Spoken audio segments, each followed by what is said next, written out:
Sebagaimana kalau kita perhatikan dalam surah Al-Ahzab ayat 56.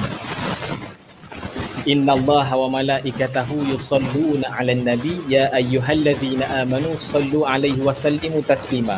Mafhumnya, sesungguhnya Allah dan para malaikat berselawat kepada Nabi Muhammad sallallahu alaihi wasallam. Wahai orang yang beriman, berselawatlah kamu kepadanya serta ucapkanlah salam sejahtera dengan penuh penghormatan.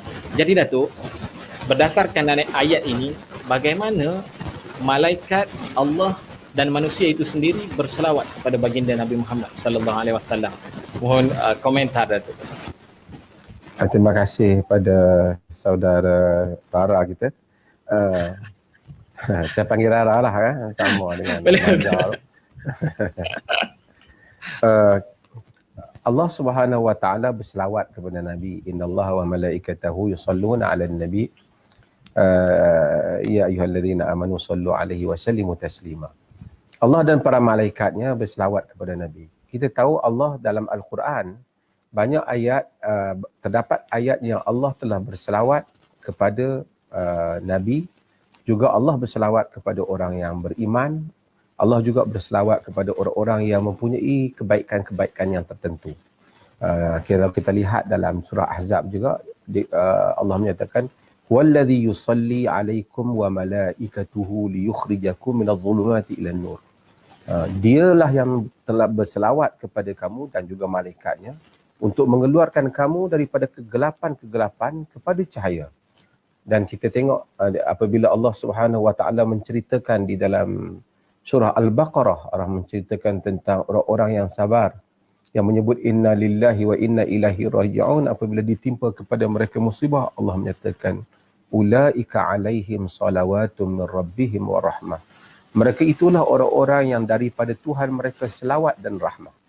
Jadi perkataan selawat Allah Subhanahu wa taala yang disandarkan kepada Allah Azza wa Jal merujuk kepada Allah memuji ataupun Allah memuji pihak yang mana Allah berselawat kepadanya, atau sebahagian para ulama menyatakan bermaksud Allah memberkati pihak yang mana Allah berselawat kepadanya.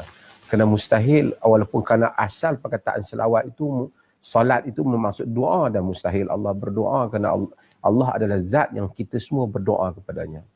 Adapun malaikat, apabila malaikat berselawat, bererti malaikat berdoa kepada Nabi SAW. Yakni memohon kebaikan untuk Nabi kepada Allah Subhanahu Wa Taala. Dan kita apabila disuruh untuk berselawat, bererti kita melakukan hal yang sama. Kita berselawat, yakni kita memohon kebaikan untuk Nabi. Cuma kita perlu tahu bahawasanya Nabi SAW hakikatnya tidak memerlukan doa kita. Kerana Nabi itu sedia dirahmati, diberkati, dilimpahi dengan segala kurnia di sisi Allah. Tetapi selawat kita kepada Nabi ialah tanda bahawasanya kita itu menghargai Nabi SAW, membesarkan Nabi SAW. Saya nak fahamkan hal ini dalam kehidupan kita. Kita ini kalau ada sesuatu yang sangat berharga dalam hidup kita, orang bagi satu benda yang berharga, kita akan ingat kepada orang tu. Tambah kata kita ni tak ada apa, satu orang tu bagi rumah, bagi kereta, bagi pekerjaan, sehingga kita boleh membesarkan anak dan seumpama. Kalau ada orang buat begitu kat kita, kita ingat kat orang tu. Dan kita akan selalu sebut kebaikan orang itu. Padahal yang dia beri pada kita itu dunia. Ibu bapa kita, yang hakikatnya menciptakan kita ialah Allah. Tapi Allah jadikan sebab musabab wujudan manusia datang melalui ibu bapanya. Allah menyuruh kita untuk berterima kasih kepada kedua ibu bapa kita. Washkurli wali walidai, kan, bersyukur pada aku dan kepada kedua ibu bapa kamu.